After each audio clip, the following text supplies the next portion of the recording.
D'abord, je me présente, je suis sœur Bernadette, franciscaine Oblat du Sacré-Cœur, et mon nom de baptême était Bernadette. Donc voilà, je suis restée fidèle à ce nom que mes parents m'ont donné. Je suis née dans le nord de la France, à Rheims, près de Valenciennes, dans une famille nombreuse, dont je suis l'aînée de 6, une famille ouvrière, modeste, on n'avait pas beaucoup de sous, et donc j'étais l'aînée de la famille, mais même si on n'était pas riche, la plus grande richesse que j'ai vécue, c'est d'avoir des parents qui avaient la foi et qui m'ont appris à prier. J'ai appris le chapelet sur les genoux de maman. Et il faisait aussi partie du tiers-ordre franciscain, ce qui fait que très jeune, j'ai baigné dans cette spiritualité de saint François d'Assise. Et chez nous, même si on n'avait pas beaucoup, la porte était toujours ouverte, toujours pour accueillir le frère, le plus fragile, celui qui avait besoin d'être écouté, d'être aidé. Et puis j'ai grandi aussi en église à travers les mouvements d'action catholique, puisque j'ai fait partie de ce qu'on appelait autrefois les âmes vaillantes, qu'on appelle aujourd'hui l'action catholique de l'enfance, la CE, et puis de la JOC, la jeunesse ouvrière chrétienne. Et voilà, la foi, on ne la vit pas tout seul, et c'est donc d'une manière communautaire que j'ai grandi et que je suis allée vers le Seigneur. Et puis, j'ai fait ma profession de foi et j'ai reçu cet appel à suivre Jésus dans la vie religieuse. J'avais 11 ans, le jour de ma profession de foi. Mais vous savez que quand on est jeune, on dit « Oui, Seigneur, je te donne tout ». Mais quand on est ado, on remet peut-être en cause, puis on se pose des questions, parce que renoncer à une famille, renoncer à des enfants, ça demande un sacrifice, ça ne se fait pas comme ça. Alors, voilà, c'est avec les autres que j'ai marché, que j'ai discerné, et j'ai eu la chance de pouvoir aller au rassemblement de la JOC à Rome en 1957, il y a beaucoup d'entre vous qui n'étaient pas nés. Et là, dans cette expérience de vie en Église universelle, j'ai eu cette certitude que le Seigneur m'appelait bien à tout lui donner, à lui consacrer ma vie, pour lui et pour mes frères. Donc, j'ai connu les sœurs de ma congrégation à Rheims. Elles avaient une communauté dans le village, et elles soignaient les malades. Et c'est vrai que j'avais toujours eu un attrait pour le soin des malades. Et je voulais faire mes études d'infirmière, mais à l'époque, on n'avait pas de bourse, donc pas de moyen de faire des études. Alors maman m'a dit, tu vas prendre la couture, et ça te servira toujours. Et moi, je lui avais dit, mais je peux faire des robes de bonne sœur toute ma vie, parce que j'avais vu les sœurs à Rheims qui étaient toujours à la lingerie et qu'elles faisaient du raccommodage, et j'avais vraiment pas envie de donner ma vie au Seigneur pour faire ça. Bon, enfin bref, je suis donc rentrée à Nantes, je suis allée à Nantes, chez la maison mère, et puis là, j'ai fait mon noviciat, j'ai fait une expérience d'aide-soignante en clinique, et j'ai fait mes études d'infirmière. Enfin, mon rêve allait se réaliser. Merci Seigneur. Seulement, nous, on a notre projet, nos désirs, ce qu'on voudrait faire, et le Seigneur en a d'autres. Si bien que mon diplôme en poche en 1965, dès 1966, j'ai commencé à souffrir de ma colonne vertébrale, et j'ai été opérée en 68, parce qu'entre 66 et 68, j'ai été couchée, je me levais, je soignais les malades, je m'arrêtais. Et puis à l'époque, on n'avait pas les examens de maintenant, alors facilement on vous disait quand vous aviez mal, c'est psychique. Bon, peut-être que ça se dit encore, j'espère que ça ne se dit plus, parce que pour celui qui le subit, c'est terrible.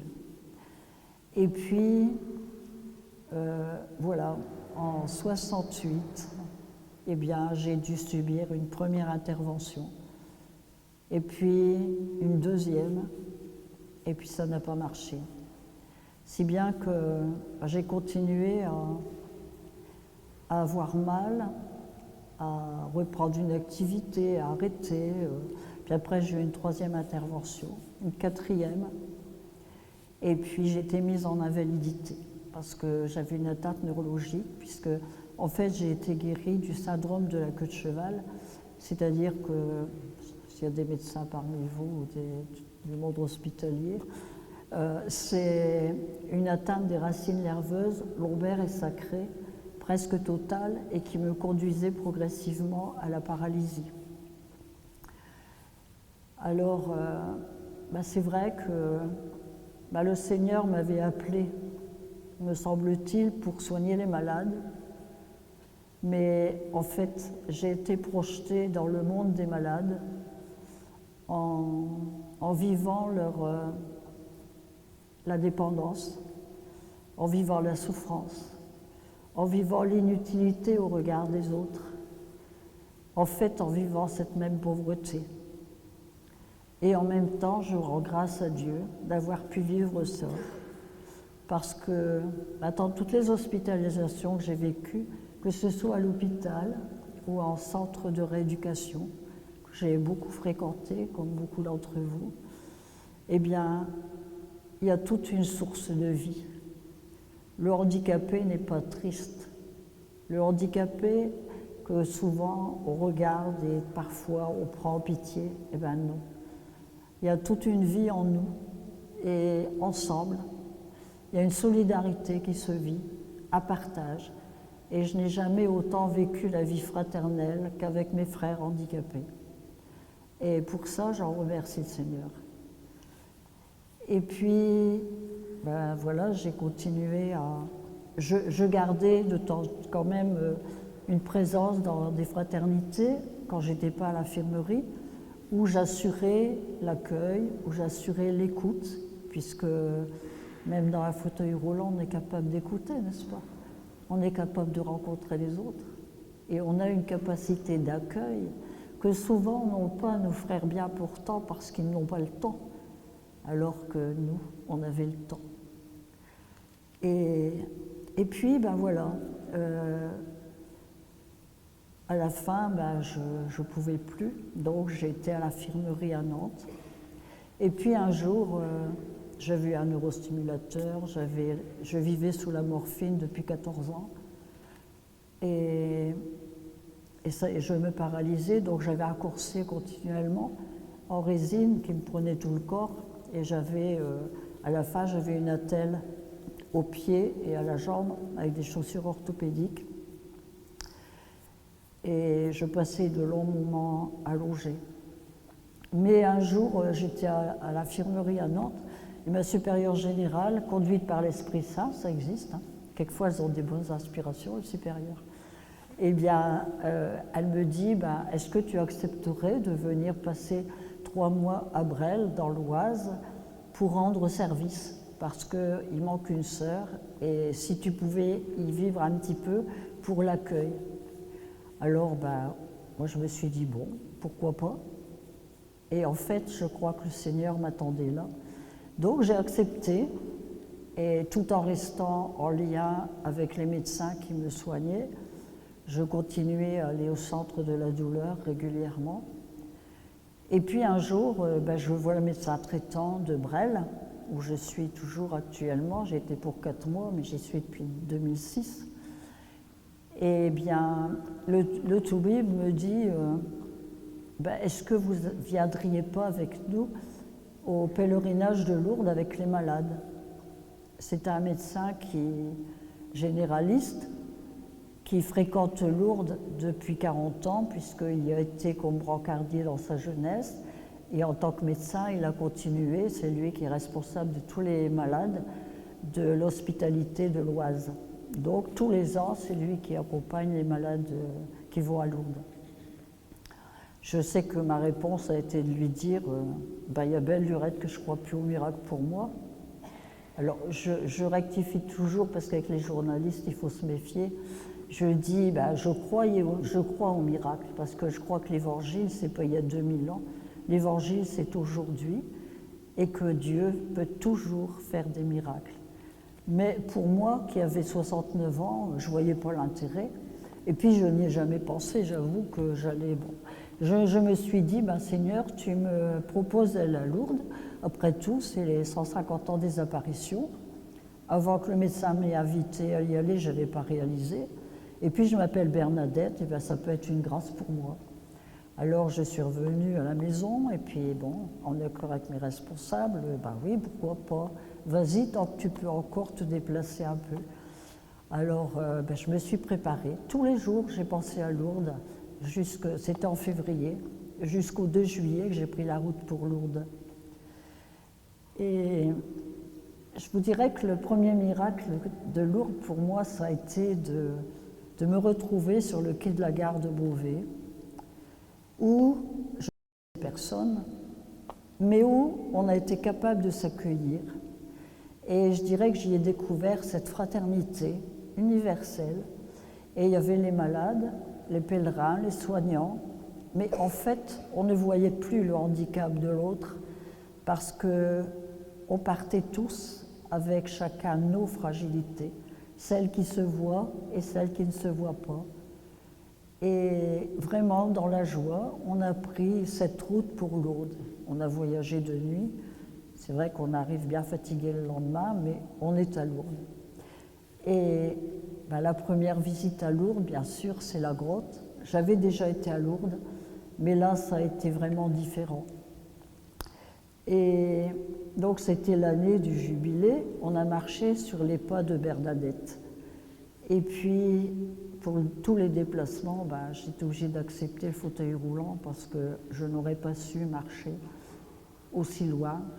Je faisais encore quelques mètres, mais c'était tout. Et voilà, ce pèlerinage, je l'ai vécu en église, comme tout pèlerin. On prend la route, on quitte quelque chose, et là, on quittait pour aller à la rencontre du Christ à travers Marie et Bernadette. Et à la grotte, c'est vrai que ce lieu obscur, ce lieu sable, froid, c'est le lieu où Marie, elle est venue à la rencontre de Bernadette, qui est aussi l'image que Dieu vient nous rejoindre dans notre misère, le symbole de ce rocher, de cette boue où vivaient les cochons et où Bernadette, elle a vu Marie. Et puis, moi maintenant, ça me fait penser aussi au Christ, Dieu qui s'est fait petit enfant parmi nous, qui s'est fait pauvre dans l'étable, dans ce même lieu destiné aux bêtes. Je pense que Dieu voulait nous dire à travers ça que, de riche qu'il était, il a pris la pauvreté pour venir nous relever, pour venir nous sortir de notre misère, de notre péché.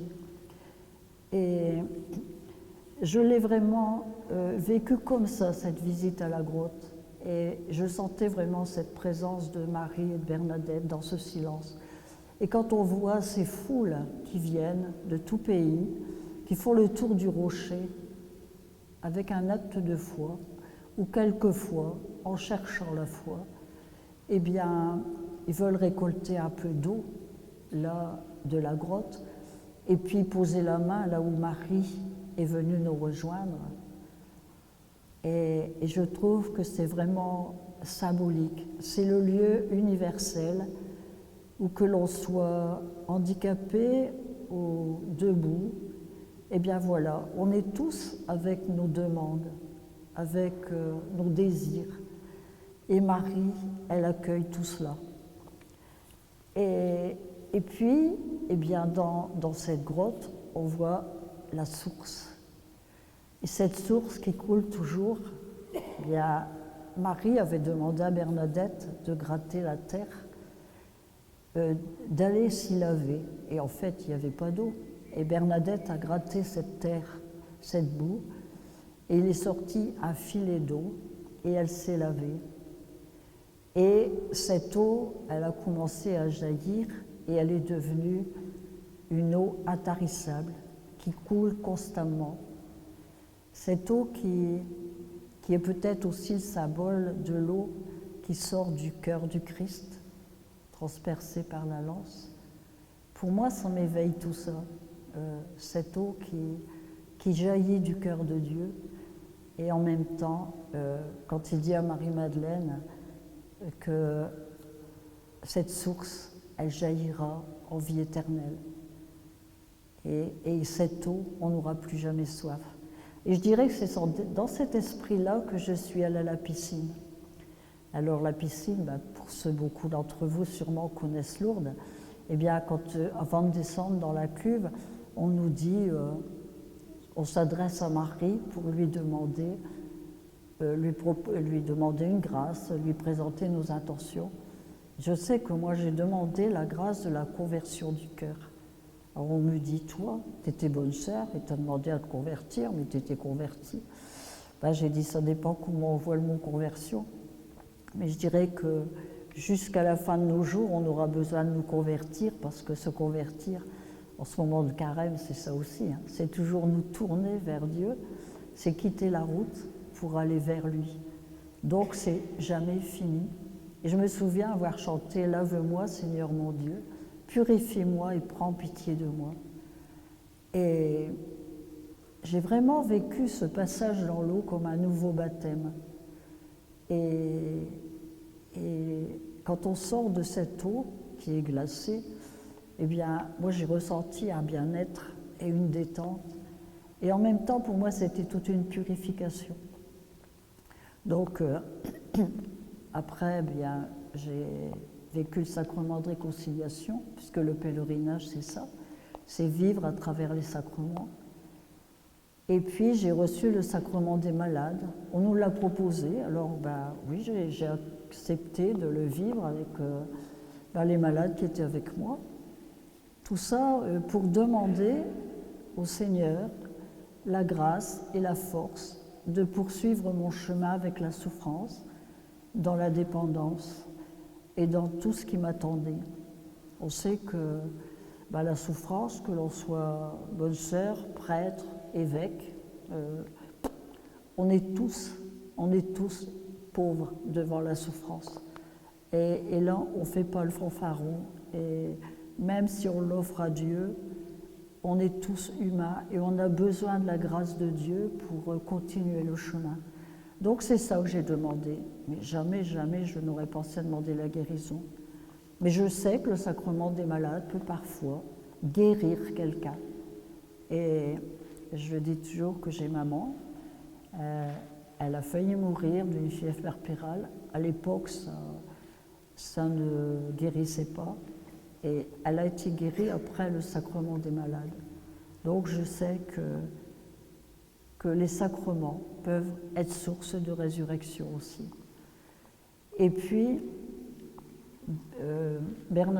Marie a demandé à Bernadette, je crois que c'est à la 3e apparition, d'aller dire aux prêtres de venir bâtir une chapelle et d'aller en procession. Et je dirais que c'est à travers cette démarche que j'ai vécu la plus belle expérience de ma vie. La procession, elle part toujours de la grotte pour aller à la basilique Saint-Pédis. Et Marie, je crois qu'en faisant cette demande au prêtre, c'est parce qu'elle voulait centrer notre vie sur le Christ Eucharistie. Et depuis les apparitions, la procession eucharistique a lieu tous les jours à Lourdes. Elle a lieu à 17h. Et donc, voilà, nous sommes partis à la procession et le Christ au milieu de nous, dans l'ostensoir, en marche avec nous. Et arrivé à la basilique Saint-Pédis, eh bien, on a eu la bénédiction des malades avec l'ostensoir. L'évêque, c'était Monseigneur Jam, qui est évêque de Nantes actuellement, et qui est venu bénir les malades. Et quand il a été devant moi, j'ai vraiment eu cette prière dans mon cœur. Je vois ta souffrance, celle de tes frères et sœurs malades, donne-moi tout. Et moi, dans la prière, c'est vrai que j'avais déjà tout donné au Seigneur de par ma vie consacrée, mais je lui ai donné ce que j'étais. Mais j'ai surtout prié pour les malades qui étaient à côté de moi, surtout les plus souffrants, les plus jeunes. Et j'ai vraiment expérimenté là cette présence vivante du Christ à travers l'Eucharistie. Bon, et puis j'étais habitée par une grande paix et une grande joie. Et puis le pèlerinage s'est terminé, et puis je suis rentrée à Bresles, comme j'étais partie, sauf que intérieurement, quelque chose avait bougé. Le Seigneur m'avait comblée. Alors je pouvais reprendre la route comme j'étais. Et je me suis reposée pendant 3 jours dans ma chambre, avec la douleur, avec les calmants. Et puis, quand je relis l'histoire, je me dis, voilà, c'était les 3 jours de Jésus au tombeau. Bien que je ne me compare pas à Jésus, n'ayez aucune crainte. Et puis, le 11 juillet, on avait l'adoration dans notre chapelle. Alors, je suis allée à l'adoration avec Sœur Marie-Albertine. C'était les vacances, donc on n'était qu'à 2. Et là, c'était à 17h, la même heure qu'à Lourdes. Et à un moment donné, pendant l'adoration, il était 17h45, j'ai senti dans mon corps une grande détente et une chaleur qui m'a envahie. Mais je ne comprenais pas ce que ça voulait dire, je ne savais pas ce qui m'arrivait. Alors j'ai terminé la prière, puis je suis revenue dans ma chambre. Et puis dans la chambre, j'ai une voix intérieure qui m'a dit « Enlève tes appareils ». Alors vous dire ce qui s'est passé, j'en sais rien. Mais toujours est-il que j'ai pensé à l'évangile où Jésus il dit au paralytique « Lève-toi, prends ton grabat et marche ». Et dans un acte d'obéissance, de foi, sans réfléchir, j'ai enlevé l'appareillage du pied et mon pied qui était carrément en équin, il était redressé et je pouvais le poser par terre. Du coup, j'ai enlevé le corset et là, je pouvais bouger sans douleur. Alors, je suis allée dans la salle de séjour, j'étais juste devant la statue de Marie. Et j'ai dit à la sœur, viens voir, je ne sais pas ce qui m'arrive. Alors là, j'ai pleuré parce que j'étais bouleversée et en même temps, je ne réalisais pas. Et puis du coup, on a prié et j'ai continué dans ce même acte de foi. J'ai arrêté le neurostimulateur qui marchait depuis 16 ans au moins. Et puis, j'ai arrêté brusquement la morphine. Or, on sait qu'un arrêt brusque de la morphine à forte dose, depuis tant d'années, ne va pas sans risque. Et je n'ai eu aucun syndrome de sevrage. Et puis, je suis allée aux toilettes et j'étais obligée de me sonder depuis 10 ans. Et j'avais plus besoin de sonde. Alors, je vais vous dire que j'ai passé une nuit blanche. J'ai pleuré. Et puis, le lendemain, j'ai marché 5 km dans la forêt. Or, on sait que quand on quitte un appareillage, on n'a plus de muscles du tout. Et moi, c'est comme si j'avais jamais eu d'appareillage. J'ai marché sans douleur. Là, j'ai compris qu'il s'était passé quelque chose, que le Seigneur m'avait guéri. Mais tout en réalisant et en réalisant pas. Et puis, je suis allée voir le médecin, donc le 15 juillet, parce que le 12, c'était le week-end du 14 juillet, donc je ne pouvais pas le voir. Et je me souviens avoir été à 7h du matin chez le médecin qui m'avait invité à venir à Lourdes, en larmes, en lui disant je ne sais pas ce qui m'arrive. Et puis, je me suis prosternée par terre. Et puis lui a levé les bras au ciel en disant merci. Alors, bon, il m'a fait un examen clinique, puis il a vu que j'avais plus rien. Alors là, j'ai vraiment compris que c'était vrai. Alors, vous dire ma réaction, j'ai demandé des comptes à Dieu. J'ai dit, mais enfin Seigneur, moi je t'ai rien demandé.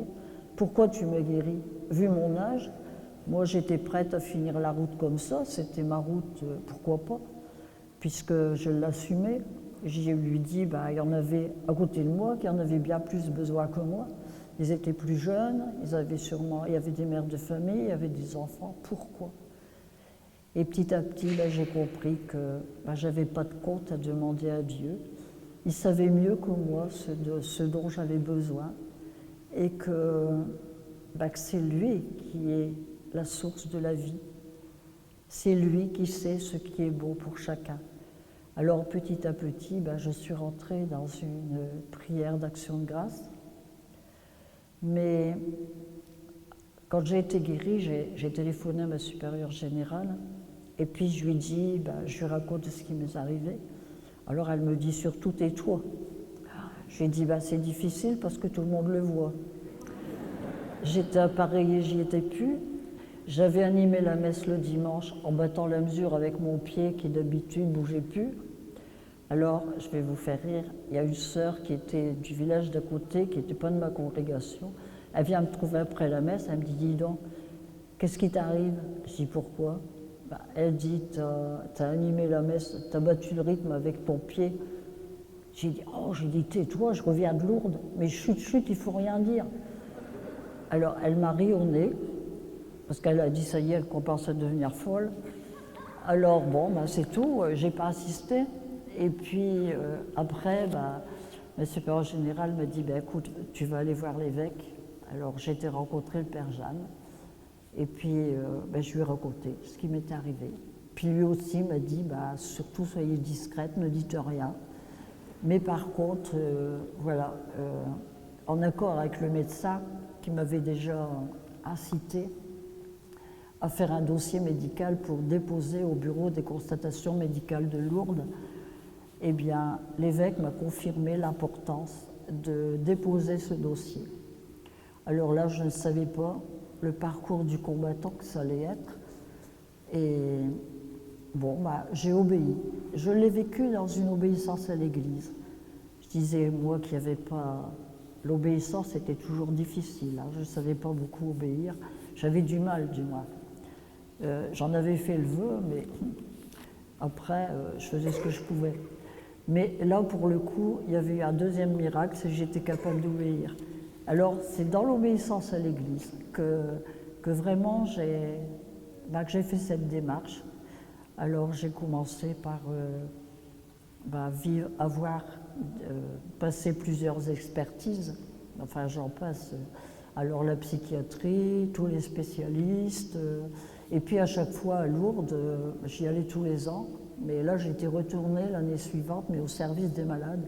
Alors c'est pareil, à l'hospitalité, il ne fallait rien dire. Oui, mais les gens soignaient l'année d'avant et ils n'y comprenaient rien. Alors je dis non, il ne faut rien dire. Si bien j'avais enlevé le badge pour qu'on ne me reconnaisse pas. Et puis, voilà, j'ai continué mon chemin. Et puis, comme j'avais vécu une résurrection, donc je le mettais au service de mes frères et sœurs malades et puis de tous ceux que je pouvais rencontrer sur mon chemin. Et ça aurait bien pu passer inaperçu, et ça n'aurait pas été connu. Mais j'ai accepté pendant 8 ans de toutes les expertises, les examens à refaire, parce qu'il faut les examens comparatifs, il faut l'avant et l'après. Bon, je l'ai fait jusqu'à la fin 2016. Et il y a 300 médecins qui ont vu mon dossier. Il n'y a qu'à Lourdes qu'on voit ça. Pour les canonisations, il en faut moins. Alors, je vous encourage à être guéri pour les canonisations, mais pas autrement. Et puis, voilà, j'ai... le 16 novembre 2016, le Bureau médical international, qui est composé d'une trentaine de professeurs de toutes spécialités, de toutes nationalités, eh bien, ils ont revu le dossier qu'ils avaient déjà épluché plusieurs fois, et puis ils ont reconnu que pour eux, c'était une guérison inexpliquée dans les connaissances scientifiques actuelles. Et puis, ben voilà, l'évêque de Lourdes a donc envoyé mon dossier à l'évêque de Beauvais, qui est maintenant Monseigneur Jacques-Benoît Gonin, qui est arrivé chez nous en 2011. Et puis là, ben, c'est vrai que notre évêque, il s'est dit, mais qu'est-ce que je vais faire de ça? Qu'est-ce que je vais faire de ce dossier? Et puis, comme c'est un prêtre de l'Emmanuel, il prie beaucoup avec la parole de Dieu.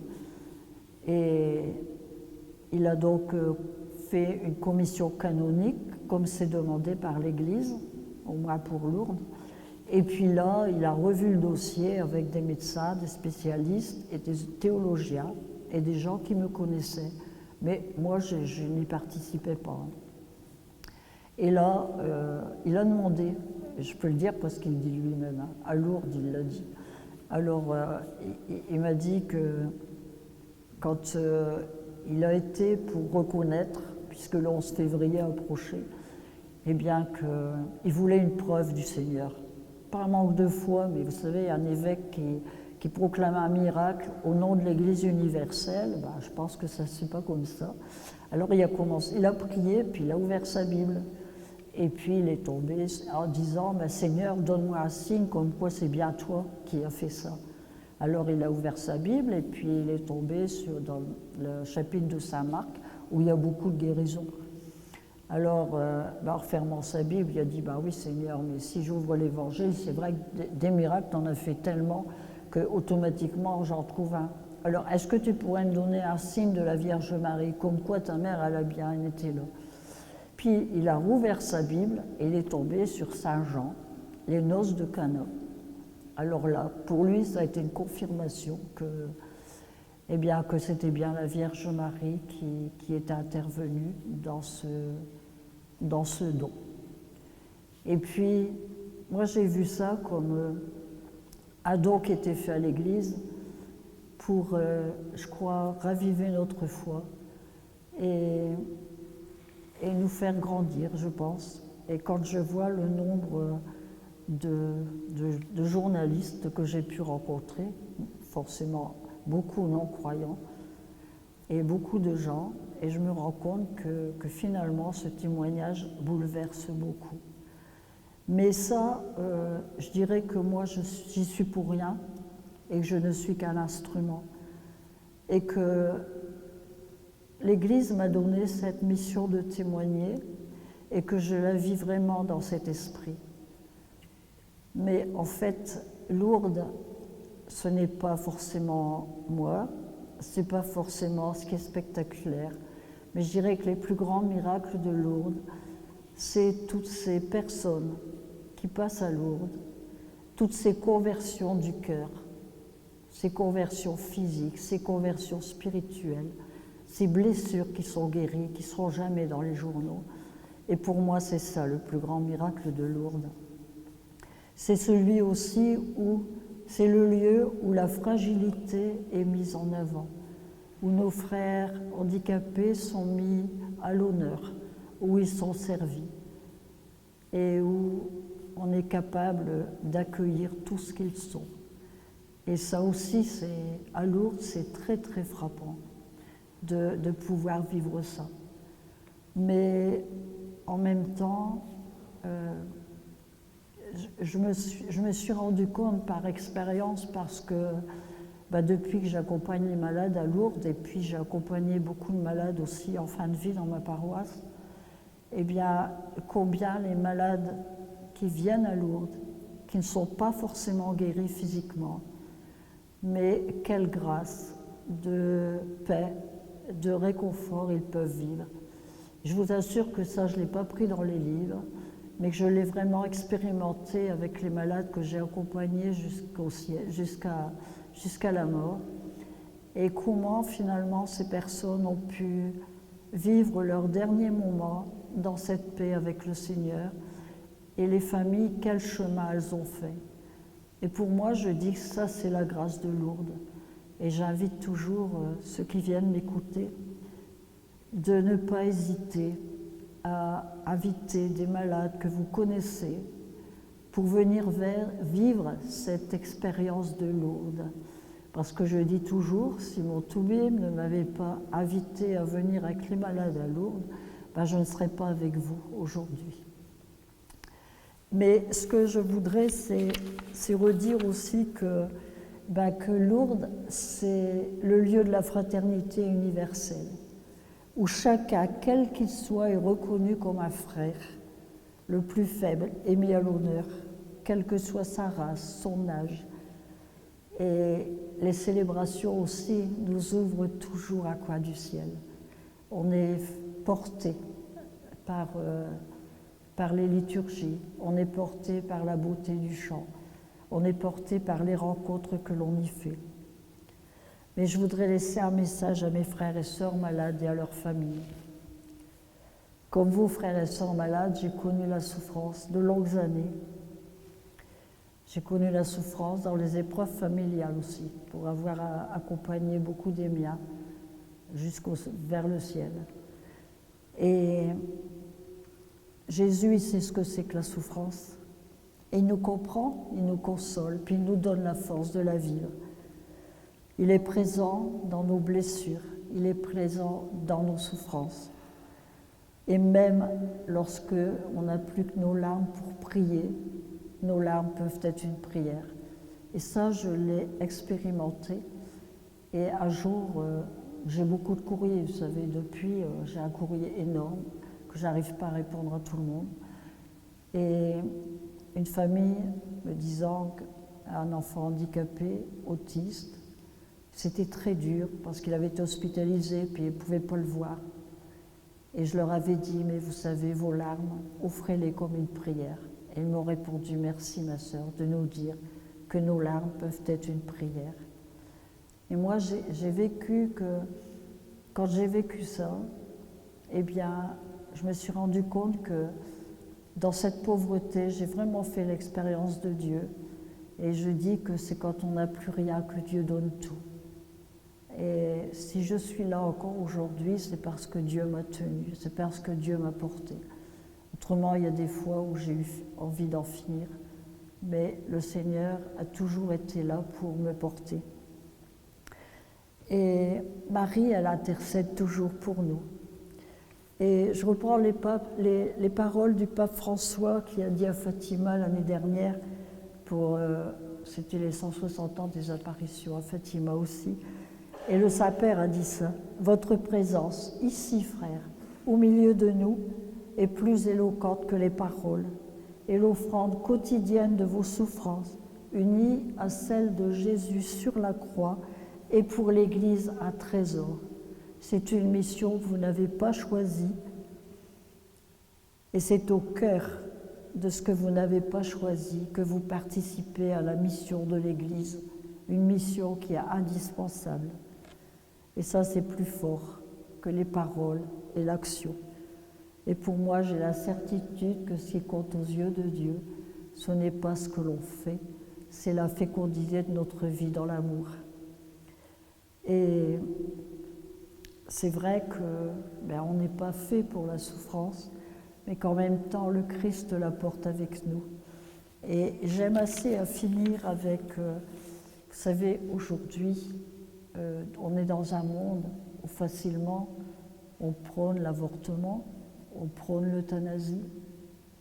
Or, je me dis que c'est vrai que je condamne pas les personnes qui parfois ont été obligées de passer par là, mais en même temps on sait que c'est toujours une blessure et que à travers l'enfant handicapé, eh bien, je me rends compte que, je le dis avec une grande délicatesse et un grand respect, parce que je sais je devine ce que peut être la souffrance de parents qui ont un enfant handicapé. Et en même temps, quand je vois Claire, qui est trisomique à Lourdes, qui prie à la grotte, eh bien moi je peux vous dire qu'elle me donne Dieu. Elle est là, dans sa prière, à regarder la Vierge, mais comme la petite Bernadette était fascinée. Et je me dis que derrière la personne handicapée, elle est spécialement aimée de Dieu. Elle est capable d'une relation authentique avec lui, voire d'une vraie sainteté. Et par là même, elle entraîne les autres vers Jésus. Il faut voir le nombre de personnes qui parlent à Claire pour lui confier leurs intentions. Et elle, sa maman, elle me dit, moi j'ai été abandonnée par ma maman, mais j'ai une maman adoptive. Et toutes les deux, elles sont vierges consacrées. Et elles ont vraiment tout donné au Seigneur. Et moi, je suis émerveillée. Et elle dit, tous les soirs, Claire, elle note les personnes qu'elle a rencontrées, les intentions, et puis elle prie avec ça. Elle est trisomique, hein, aux yeux du monde. Hein. Qu'est-ce que ça dit? Eh bien voilà, c'est une simplicité qui permet d'arriver directement à Dieu et à l'essentiel.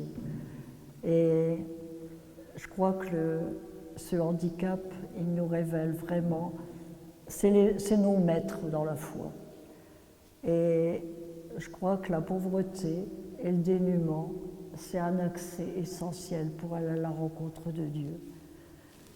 Et puis, j'ai rencontré aussi Jeanne Pelin, que certains d'entre vous sûrement ont entendu parler ou connaissent. Et Jeanne, ben c'est pareil, Jeanne, elle rayonne de Dieu. Jeanne, elle est myopathe, elle est en fauteuil depuis l'âge de 5 ans. Elle a écrit un livre que je vous conseille de lire. Résiste, je vis dans un corps que je n'ai pas choisi. Et ce témoignage, moi, je le donne beaucoup quand je rencontre les jeunes, parce que je suis amenée à rencontrer beaucoup de jeunes dans les écoles. J'ai rencontré les jeunes de la Cato à Lille, et comment finalement ça les bouscule et ça les interpelle. Et voilà ce qu'elle nous dit, Jeanne. Je termine avec ça, parce que je trouve que c'est eux les plus beaux témoignages.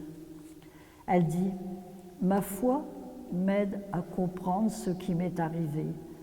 Si Dieu a permis que je sois touchée par la maladie, c'est qu'il savait qu'il me donnerait la force et que j'allais la supporter. Il est présent avec nous dans l'épreuve, plus qu'à n'importe quel moment. Je vois les personnes malades, mais j'oublie que je suis comme elles. Je vois Dieu à travers elles. Elles sont pour moi figures du Christ. Je me mets à penser qu'à travers chaque malade, il y a un peu de notre Dieu qui a été crucifié. Sur la croix, il a été le blessé et il rejoint chaque blessé dans son corps et dans son cœur. Il y a un mystère qui dépasse mon entendement. Je vis mon passage à Lourdes comme une vraie pause parce que je viens à la source. Et à ceux qui me demandent encore, et elle me dit qu'il y a beaucoup de jeunes qui lui posent cette question, comment je peux croire en Dieu alors que je suis touchée par la maladie et le handicap? Je ne peux redire que Dieu ne veut pas mon malheur. Dieu m'aime et la maladie ne m'empêche pas de croire. Je ne demande pas la guérison pour moi-même. Si ma foi n'est pas basée sur les signes manifestes de l'existence divine, je me suis mise à espérer un miracle pour les uns ou pour les autres. Mon Dieu Tout-Puissant n'est pas indifférent au malheur des autres. Dieu est là par tous les temps, que la vie soit facile ou tumultueuse, mais seulement quand la vie est belle. Nous avons tendance à oublier sa présence à nos côtés, et j'en suis certaine. Dieu m'a porté plus d'une fois, quand tout devient plus douloureux. Il est avec nous. Dieu a porté sa propre croix, et il nous en donne des petites. Je vis la prière comme un cœur à cœur avec Dieu, Marie et tous les saints que j'invoque. Chaque soir, ma prière est nourrie de ce qui a été ma vie, sans oublier d'évoquer les moments de bonheur, mais surtout d'amour, de reconnaissance et d'espérance. Elle ne parle pas de sa souffrance dans la prière, elle rend grâce. La souffrance m'a rapproché de Dieu. Je n'y suis pour rien, c'est une chance. J'ai traversé comme tout croyant des périodes de doute qui, selon moi, sont essentielles. Et c'est ainsi que nous bâtissons de solides bases pour asseoir notre foi. Peu de temps après ma confirmation, j'ai senti que ma foi gagnait en sécurité, en force paisible, ce qui me protège de rien et reste inexplicable, mais j'ai la certitude de l'existence de Dieu et rien ne pourra plus l'ébranler. Je trouve ce témoignage merveilleux. Et quand je dis que je suis contre l'euthanasie, c'est parce que je me dis qu'il faut calmer la souffrance. On n'est pas fait pour la souffrance. Dieu ne veut pas la souffrance. Mais aujourd'hui, on a quand même les moyens de la calmer, la souffrance. Et qu'au lieu de voter des lois pour en finir vite avec la vie qui nous est donnée par Dieu, eh bien, je dis qu'il faudrait développer les soins palliatifs, donner les moyens de les vivre à fond et de faire des équipes pour accompagner les familles. Le peu que j'ai accompagné de familles en soins palliatifs, eh bien, quand les familles sont bien accompagnées, pour être près des leurs jusqu'au bout, ils me disent que c'est une grâce et que parfois, dans les hôpitaux, on va un peu vite aujourd'hui. Et parfois, les médecins ou les infirmières sont en souffrance parce que parfois, on ne respecte plus la clause de conscience. J'ai des témoignages de médecins ou d'infirmières qui me disent leur souffrance par rapport à ça. Et quand des jeunes me disent, nous, on a la foi, est-ce qu'il faut qu'on dise quelque chose? J'ai dit oui, les chrétiens ont une parole à dire. Dieu nous a donné la vie et on n'a aucun droit sur la vie de l'autre. Et que notre vie, aussi abîmée soit-elle, Dieu peut toujours la restaurer. Voilà, c'est mon dernier mot. Et on peut rendre grâce à Marie et prier tous les uns pour les autres. Merci.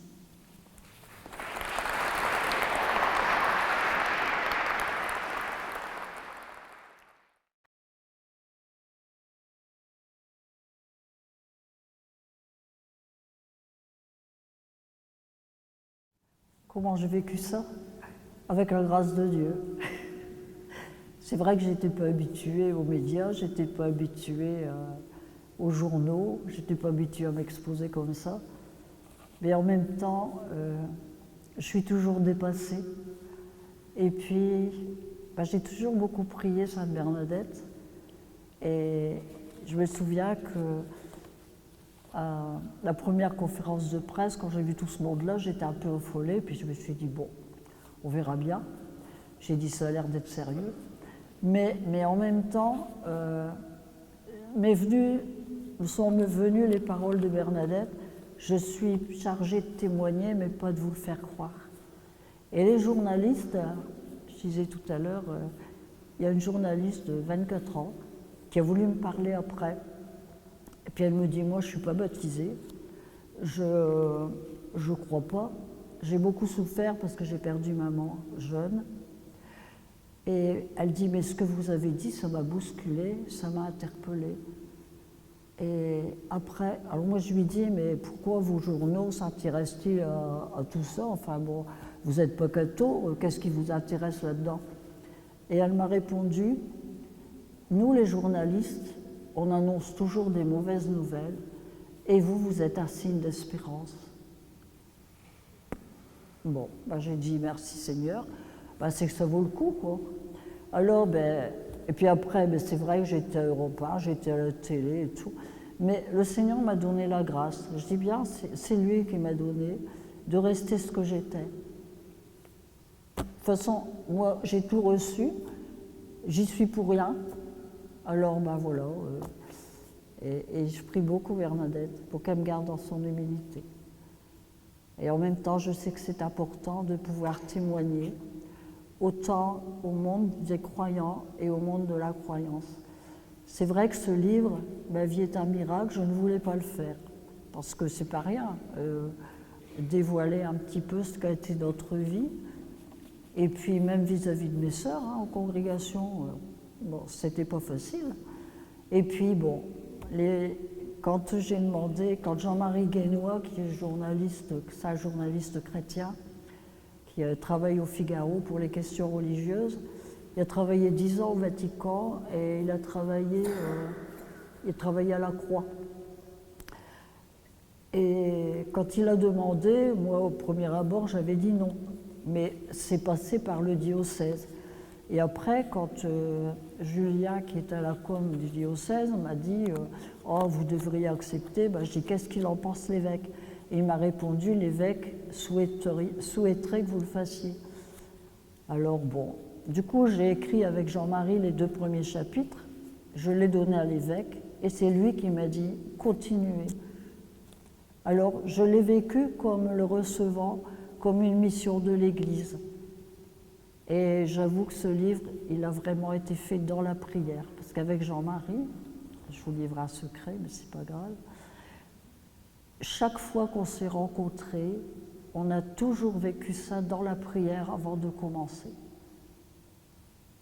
Et quand je vois tout le courrier que je reçois, et je me dis, Seigneur, tu le voulais, et je crois que le Seigneur passe à travers ça. Parce que dimanche, il y a 15 jours, dans ma paroisse, j'ai rencontré une dame que je n'avais jamais vue à la messe. Et puis, elle vient me trouver, puis elle me dit « J'ai lu votre livre. » Ah bon, c'est bien. Alors elle dit « Du coup, ça faisait des années que je ne priais plus. Je suis revenue à la prière. Aujourd'hui, je suis à la messe. Et au mois de juillet, je voudrais venir soigner les malades avec vous. » Alors, vous êtes dépassés, parce que je crois que c'est le Seigneur qui agit à travers tout ça. Mais moi, ça n'a rien changé pour moi. Et je sens que je suis portée. Et c'est vrai qu'à la fraternité, je suis toujours en route et que mes pauvres sœurs, elles pâtissent de tout ça. Mais en même temps, je sais que pendant que je suis là, elles sont à prier pour moi. Et on le vit vraiment dans cette communion entre la vie apostolique et la prière, et la vie de prière. Et vraiment que ce témoignage, il n'est pas que de moi, il est grâce à tous ceux qui prient pour moi. Alors je peux que dire merci. Voilà. Merci.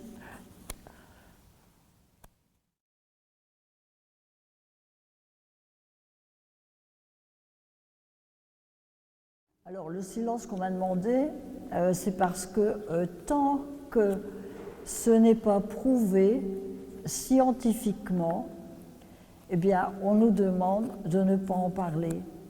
Il faut vraiment que ce soit reconnu par la science, comme quoi c'était impossible de guérir.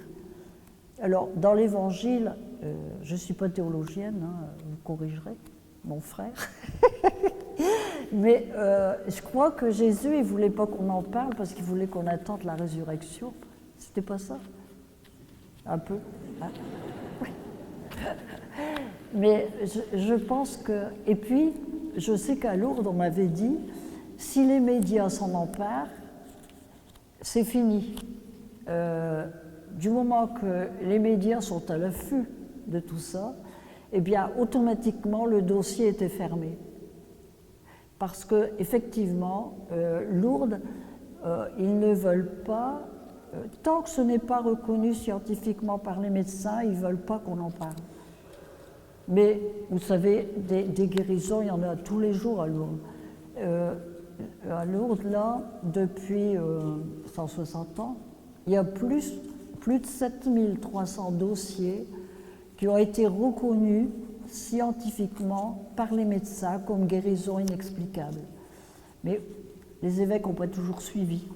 Alors, soit parce qu'ils n'ont pas pris le temps, soit parce que peut-être que les personnes n'ont pas voulu que ça n'aille plus loin. Enfin, je ne sais pas le pourquoi, mais toujours est-il qu'il n'y en a que 70 reconnus par l'Église, mais qu'il y en a beaucoup, beaucoup plus. Et puis après tout, si on n'est pas reconnu, c'est peut-être pas là l'essentiel. Je pensais jamais être reconnu, moi. Mais ce n'était pas important. L'essentiel, c'était de pouvoir donner ma vie, c'est tout. Autrement.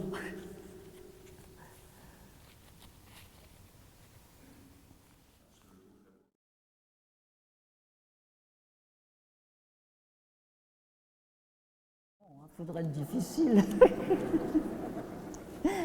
Mais non, mais tout est donné. Tout est donné. Alors c'est vrai que quand vous savez, je vais dans les écoles, et la semaine, c'est vrai, vendredi, j'ai fait une journée non-stop. Je suis levée à 6 heures, je suis partie dans le nord, j'ai commencé à 8 heures du matin avec des petits-enfants de maternelle, puis après, j'ai continué ma journée jusqu'au 4e. Ah ben, j'aime mieux vous dire que c'était non-stop. Et puis le soir, j'avais la veillée de prière dans l'église. Mais voilà, bon, c'est comme ça, quoi. Le Seigneur, il donne. Mais je vais vous dire, pendant le témoignage, là c'était à Beauvais, il y a un petit gamin de 7 ans qui se lève, puis il dit, j'avais parlé donc du miracle, j'avais parlé de la guérison, et puis de la prière, et puis du sacrement des malades et de Lourdes. Il se lève, puis il dit, ça marche pas ton truc. Alors, j'ai dit, mon Dieu. Et puis ben voilà, ce petit bonhomme, il me dit, eh ben moi, ma maman, eh bien, elle était malade. Et puis, on a été à Lourdes. Et on a prié. Et on a demandé sa guérison.